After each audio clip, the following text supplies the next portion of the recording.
Welcome back to the channel. Hope everybody's doing well. And in today's video I'm going to take a look at the HT4006 Clamp Adapter with regards to its milliamp measurement functionality. This has been requested by someone who's viewed my previous review video on the HT4006 and just questioned what its capabilities are with regards to DC milliamps. DC milliamps is very easy for me to produce, so I thought we'd give it a go to see how it functions. For the test setup, I've got here the 2450 source meter that's going to be delivering the milliamps.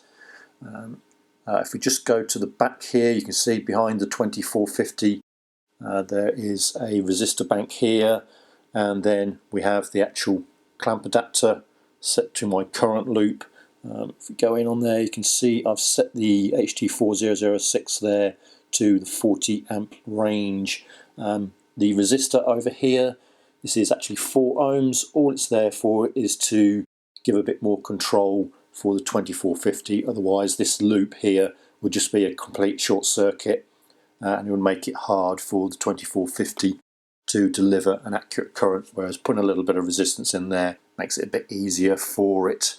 So then we can move over back to the front here. We are on the Neptune here, which is what the HT4006 is designed to operate with. And we're just switching back onto the current setting there, and you can see we're set to 40 amps on that as well. We hit the go button and it's measuring 40 amps and we're on DC there. In the middle here we've got the key site, which is set to DC millivolts, because the current functionality on this would be on the current jacks, but I want to measure the output of the 4006. And then the MetraHit Coil here, this also has a DC clamp functionality, and you can see we've set it up to 1 to 100 amp. Let's go there. Oops. And then there's the clip there, and you can set the 1 to 100 volts per amp there.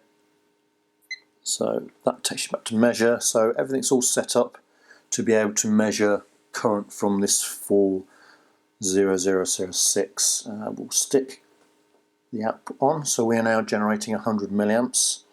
And as you can see here, the MetraHit coil, that goes up to nearly 100 milliamps. It's bouncing around a little bit, so there is a fair bit of variability in there. What I will just do is set this to our average function there, so you can see as it starts to settle down, everything has been zeroed. As you can see, if I switch the supply off again, take him off averaging, and you can see we're reading now 0.01, 0.3 millivolts, so that's close to zero as I'll get. See, our MetraHit does read 0 and our Neptune stays on 0. So we'll go back to 100 milliamps and we'll switch him on to averaging again, and we'll see what he comes back with. So there is a fair bit of bouncing around, so you do have to leave the instruments to settle for a while. So we'll take it up to 250 milliamps. Let's see what that does. Just going to reset this to averaging again. Again, you can still see we've got no reading on the Neptune at all. We've got around about 200-ish milliamps, really, more than, we've just got up to 2.25. But this is more around about like 220 milliamps, really, isn't it? So we'll go up to 475 milliamps. See what that one produces. Again, we'll have to reset this fellow. And go to averaging again. So now you can see we have got a reading on the Neptune, but it is bouncing around quite a little bit, and we're closer to 0.54. We are on 4.2 millivolts, and we're on 0.43, go down 0.45 on the MetraHit. It's a little bit awkward to get any stability out of it, really. Let's go up to 600 milliamps. Again, we'll have to reset the average.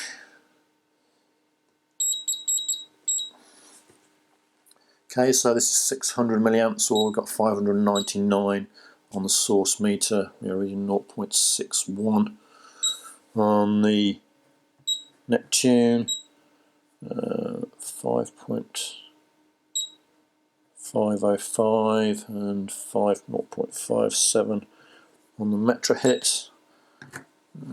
Let's reset him, and we'll go up to 725 milliamps.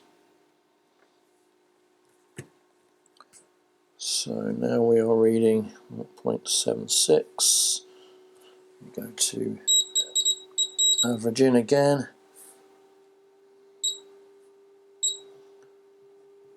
0.71 on the MetraHit, and we are 6.874 on the U1282A there. We'll take it up to a full 1 amp and see how well we do. And you can see as the current starts to get a bit higher, we get better stability out of everything. Let's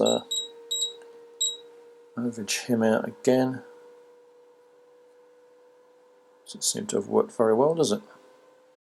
So 1.04 on Neptune, we're 0.97 on the MetraHit, and we are, let's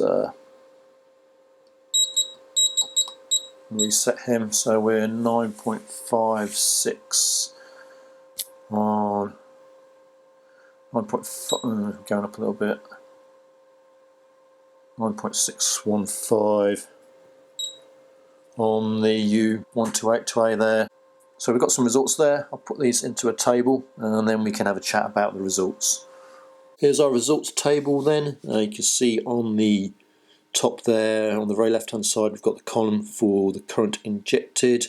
We've then got the reading from the SMU 2450, and then we've got 4 columns for each of the individual instruments. Now, with regard to the actual reading columns, I know I called out the readings during the video.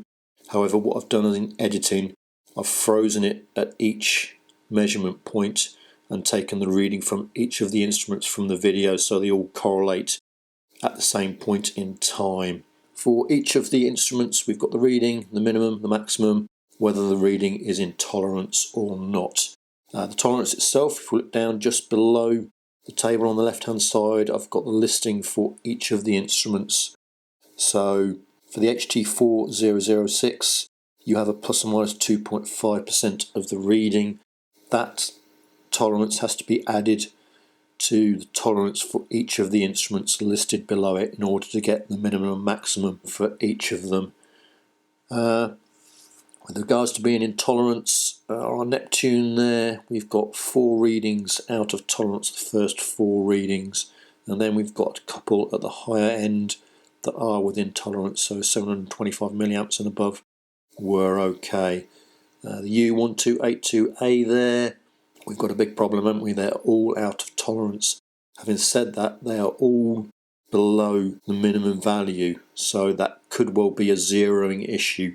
I will show the zeroing on the Neptune just so you see what I was up against really trying to do this. Our MetraHit Coil seems to be the most stable of the instruments. We've got 4 readings in spec and 2 out of spec, and there isn't much of a pattern to that really, and the 2 readings that are out of spec, the 475 and 725 milliamps, they are both just 1 digit below the minimum specification, so again you might be able to pull that back with a zeroing.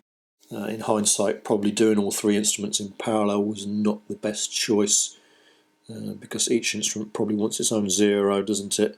Then down at the bottom there, we've got an accuracy table that shows you the trend of each of them, but I've put them into a plot, which I can show you now. On this one here, the blue line is our Neptune, and you can see with that the clear jump at 475 milliamps, but it does cross the 0 point, so we're at minus 100 and then go above 0 into a positive tolerance and stays there till the 1 amp, but you can see that the 725 and 1 amp do drop. Our U1282A there in the orange line, That shows a steady improvement with the tolerance as the current gets higher. A much steadier response than the Neptune, but the same kind of pattern, really being out of spec at the lower milliamp readings and getting better as you get up towards 1 amp. And then our MetraHit Coil, the final line there, that shows it just sort of bouncing around the 0 point, doesn't it really, but always staying below it. So that's them there. We'll just set up and have a look at the zeroing on the Neptune so you can see we aren't injecting anything over on the SMU there. We've got our clamp adapter here, and we'll just spin around so the Neptune is in focus more. We've got our zeroing on here. Let's see, we go minus there as we start to bring it up. Let's see. So you can see that jump from minus 0.4 all the way into 0, and then if I go the other way, it stays on 0 for a few degrees. But again, these are very, very tight movements.